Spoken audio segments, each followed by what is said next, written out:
আসসালামু আলাইকুম ওয়া রাহমাতুল্লাহি ওয়া বারাকাতুহু। প্রাণপ্রিয় মুসলমান দিনী ভাই এবং বোনেরা, তো আপনাদের সামনে আবারও নতুন একটি তদবির নিয়ে উপস্থিত হয়েছি। যেই তদবিরের মাধ্যমে আমরা জানতে পারবো রোগীর শরীরে যখন জিন হাজির হয়, জিন হাজির হওয়ার পরে সেই জিনটাকে আমরা কিভাবে আটকাবো, অর্থাৎ কিভাবে ধরে রাখবো। আমাদের অনুমতি ব্যতীত সেই জিনটি কখনোই সেখান থেকে যেতে পারবে না। তো ইনশাআল্লাহ আমরা ধারাবাহিকভাবে কিছু আমল শিখতে পারবো রোগীর শরীরে জিন আটকানোর।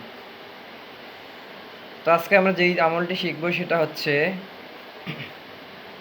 রোগীর শরীরে যখন জিন হাজির হবে, আপনাদের শাহাদাত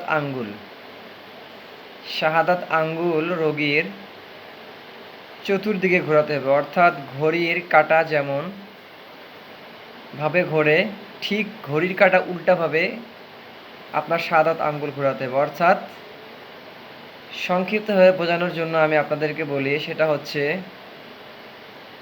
আপনি বাম দিক থেকে শুরু করবেন, রোগীর বাম দিক থেকে শুরু করবেন আপনার শাহাদাত আঙ্গুল ঘোরানো। তাহলে হবে, আপনারা রোগীর বাম দিক থেকে নিজের শাহাদাত আঙ্গুল ঘোরাবেন এবং 3 বার সূরা তারিকের শেষ 3 আয়াত, ইন্নাহুম ইয়াকিদুনা কাইদা ওয়া আকিদু কাইদা ফামাহিলিল কাফিরিনা আমহিলহুম রুয়াইদা।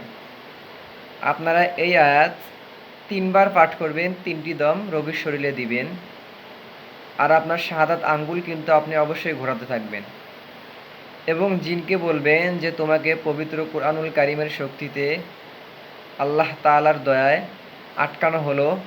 যতক্ষণ পর্যন্ত আমি অনুমতি না দেব ততক্ষণ পর্যন্ত তুমি সেখান থেকে এক পাও যেতে পারবে না। তো ইনশাআল্লাহ জিন সেখান থেকে পালাতে পারবে না। তো বন্ধুরা, ভিডিওটি আজকে এই পর্যন্ত। যদি ভালো লেগে থাকে অবশ্যই লাইক, কমেন্ট এবং একটি শেয়ার দেবেন এবং চ্যানেলটিকে অবশ্যই সাবস্ক্রাইব করবেন।